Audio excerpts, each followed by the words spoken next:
Hi guys and welcome to today's video. So today I'm going to talk to you about planning a university society ball. So in this video I'm going to insert clips of the process that me and Ella, my president for my English Literature Society ball, went through to create the table centerpieces and the little gifts we were going to give to people at a ball.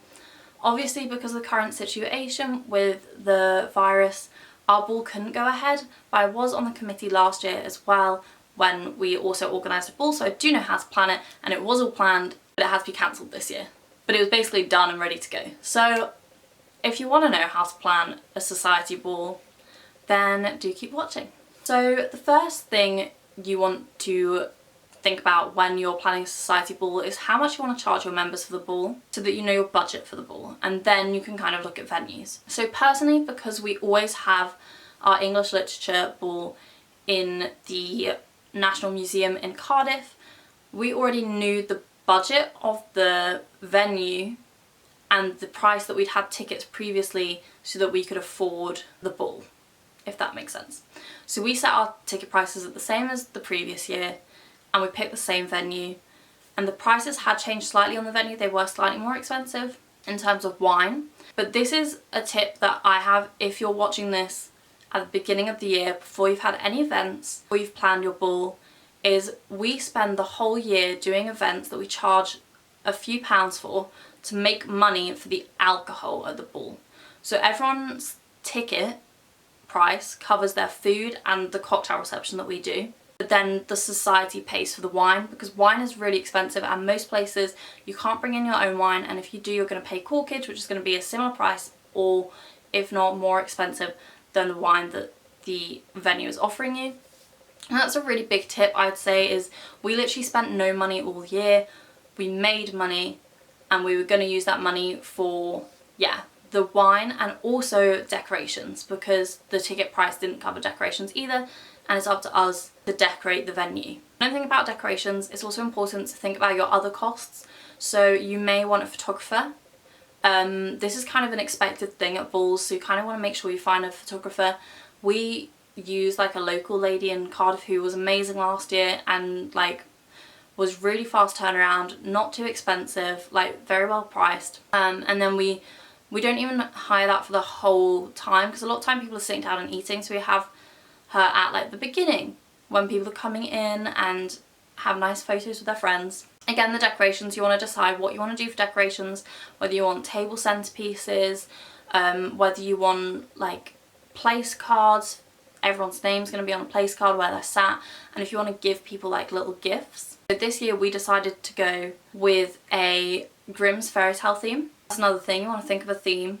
If you want to do a theme, because we're English lit, we do like a literature theme every year. So this year was Grimm's fairy tales, and then we decided what we wanted to do for each of the tables. So we did centerpieces. I actually have two of them here, thinking about it, so I can show you. So our centerpieces were going to be book covers. So we bought these mount boards from an art store. Go to a local art store, support a local business. Most local art stores will do like student discount. We kind of designed what we wanted on the front cover, and then on the back, obviously we didn't get around to it, but we were going to do like tea stained and then the summary of the story, and those were going to be held up by those little menu cards that go in the thing in the middle of the table. And it was also going to have on the back a little thing saying which committee member had made each of the boards, and also a thing saying to use our Snapchat filter, because we'd made a Snapchat filter as well. The night, you want to decide decorations and stuff like that. I kind of class Snapchat filter under decorations as well. So as well as those, we were going to do little reading packs for people. So we made loads of bookmarks. Thinking about it, I have one. You'll see me and Ella making these in the clips I'm going to insert, or I might just put them at the end because it was going to be a vlog. But we made these bookmarks, if it focuses. I don't know if it's going to focus. Anyway, we made bookmarks that had the name of the ball and the date and English Lit Society, and then on the back had like an illustration of a Grimm's fairy tale. And then we were also going to put in the little bags, a little tea bag to like drink while you're reading your book, and also chocolate or a vegan alternative. Yeah, that was decorations, and I think decoration planning is actually one of the hardest parts of the ball. We spent ages trying to think what we wanted to do for the centerpieces, because obviously it has to be as cheap as possible. It has to be something that the committee members can do in most cases, and it also has to be, yeah, it has to be something that committee members can actually do. Obviously we're not art students, we're doing the best with our, well, I was doing the best with my GCSE art skills. Back onto budget. I feel like this is all over the place, I'm sorry, I'm just kind of going with the flow. Back onto budget. With the budget, most venues will have a set amount that you have to spend, and that's on ticket prices and on wine/alcohol. Our venue, you have to have 100 guests. If you don't have 100 guests, it's not going to go ahead. So you need to make sure that whatever the venue you have chosen's minimum number of guests is something that is achievable for you. Because if it's not achievable, if it's not looking like that is going to be okay, then you just can't go ahead with it. At that particular venue, you need to find somewhere smaller. So being a course-based society, we have 3 years plus post-grad or whatever who want to come, of about 200 to 300 students per year. So that's maybe about 600 people who would be interested in coming. So our minimum at 100, that's only 1 in 6 people. That's doable for us, and also we had past years to go off. The previous year we'd had 160 people attend, and the year before had been something like 180. This year we had to get to 100, and we set our limit at 150 because if it went over 150 it was going to be more tables than we could afford wine for. So that's another important thing, to make sure that you don't sell too many tickets. Then you have to think about when you're going to sell tickets. So our ball was meant to be at the end of March. So we put tickets on sale about mid-December. Now we chose to put them on sale then because obviously if people don't have the money for it, because balls can be expensive, our tickets were £40, which is a lot, but you get a lot for your money. But yeah, we put them on sale then because then people can ask for them for Christmas presents from friends, family. They can, if they're getting money for Christmas, they might be able to buy them then. And then we left them on sale until about the end of Feb. I think maybe a month before the ball was meant to happen, like the 26th of Feb, because that is when we had to get numbers to the museum. And obviously we can't give numbers to museum late. So yeah, that's kind of what we did. And also that gives us time to know exactly who's coming, make place cards, whatever, know exactly how many tables we have. So we did sell out, so they actually came off sale earlier than they were set. Another thing to remember is that honestly people have 3 months to buy tickets and they still come and complain that they haven't been able to buy one. Just deal with those people politely is my best thing to say. And also people do tend to sell their tickets, say their friends didn't get one or something's come up and they can't go. People will sell tickets on, so make sure you know who has sold tickets on to who, so you know exactly who is coming. The next, probably the most complicated thing, is the table plan, and I definitely have some advice for you here because we definitely did it wrong and we obviously didn't get to finish our table plan because of what's happened in the world. We didn't need to. But anyway, for table plans in the past years, we have set up a Google Sheet and we've shared it to people who have bought tickets, and then they can go and they can put their friends and themselves on a table. So our venue, each table has 10 people on. We put that no one can add any more than 10 people. When you do it this way and you let people put themselves down on a table, you end up with these gaps of like 1 space or like 2 spaces, like random numbers of spaces where you can't fit another group in, and you don't necessarily know who's on what group because there might be 2 groups or 3 groups that have put themselves on the same table. So I'd say don't do it like we did. Instead, do make a Google Sheet, but get people to put their groups down so that if there's a group of 6 and there's a group of 4, you can put them together, and then it will just make your life a lot easier than we were trying to message people being like, oh, who's on this table, blah blah blah.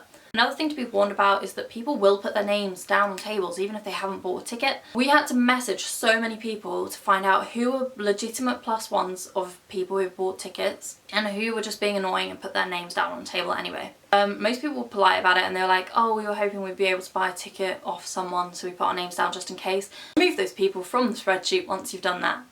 And also make sure that you know who the names of +1s are of people that have bought more than 1 ticket. Make sure that everyone on your spreadsheet and your table plan is a legitimate ticket holder. To be honest, I think that's most of the things I can think about when planning a ball. If you have any questions, because I'm sure I haven't covered everything, if you have any questions, please let me know and I will be more than happy to answer them in the comments below. If you wanted to see the rest of these, because we did make 15, me and Ella, I can't remember if I showed all of them on the vloggy bit that's coming up next. There's a vloggy bit coming and you'll be able to see us making these and the bookmarks and see how we made those. Yeah, if you have any questions, let me know and I'll be happy to answer. Oh, the one other thing I'll say is we didn't release the theme straight away. We only released the theme about a month before the ball, and we did like a countdown type thing and it was kind of exciting and we got people to guess what the ball was. And then we released the theme because it makes it a bit more exciting for people. But yeah, I hope you enjoyed this next part of the video, like the vloggy bit, and you can see me and Ella spending a weekend making stuff. Hi guys, so today's video I'm going to be showing you how we are preparing for our English lit ball, and then I think me and Ella are going to talk you through like how to plan a big society ball, because it is a big ball. Yeah, anyway, we've started making bookmarks as our little tokens for the ball, and Ella is somewhere behind the sofa. Go follow Rodelli. She also has a YouTube channel. It was not filmed in like a year. What? So we're currently laminating our bookmarks. We've got these two piles. This little pile. This is what they look like. We've been chopping out all day. Oh my god. Oop. So this is what they look like on one side, and then on the other side they all have different ones. So there's like this one, this. I feel like there's another one as well, but I can't remember. But yeah, that's what we're doing. So I'm just gonna finish laminating these and then I think we've got enough. So we have moved on, and this is our little art table. There's Ella. And we're starting to design our centerpieces. Hello. Ella got taken to A&E yesterday with her finger. Shall I explain what happened? Yeah. Do I look okay? Yeah. Okay, basically I won't show you my finger because it's a bit gross, but basically I was too busy chatting about dogs and I'd had a glass and a half of wine, and the craft knife may have slipped straight into the end of this index finger, and we were sat in A&E from 11 o'clock last night until almost 4 in the morning. 5 in the morning nearly. Was it? Yeah, we got home at 5. Yeah. We were sat for 6 hours to get my finger sorted. I nearly fainted and I was sick. It's all great, guys. But we're making book covers now for our centerpieces. Dedication. We have watercolors. Yeah. We have mount board. Pens. We're printing out clay in case we want to make cute things. We're printing these out so we have a oh my god, my finger is sore. We have a general idea of like where the words are going to go on the board. What else do we have? Oh, we have acrylics somewhere. We have calligraphy pens. It's just like a bloody mess, really. We're just artistic people. And we have inspiration on Google Images. Fun. So me and Ella have been busy making all of these for the ball. This one is my one with little red cap, but Little Red Riding Hood and the wolf. And look at my little squizzle. And then Ella did this Hansel and Gretel. And then I've just finished this snake one, which is really cool. I'm very proud of this one. And then Ella did Rapunzel. Look at her trees, Bob Ross trees. Anyway, I hope you enjoyed that part of the video. I hope this video is of help to some people. Again, as I said before, if you have any more questions about planning a society or university ball, then please do let me know. Specifically if you're in Cardiff, I'm sure I can offer some help. As obviously that's where I was planning my balls. And yeah, don't forget to subscribe, it would mean the world to me, and I'll see you in my next video.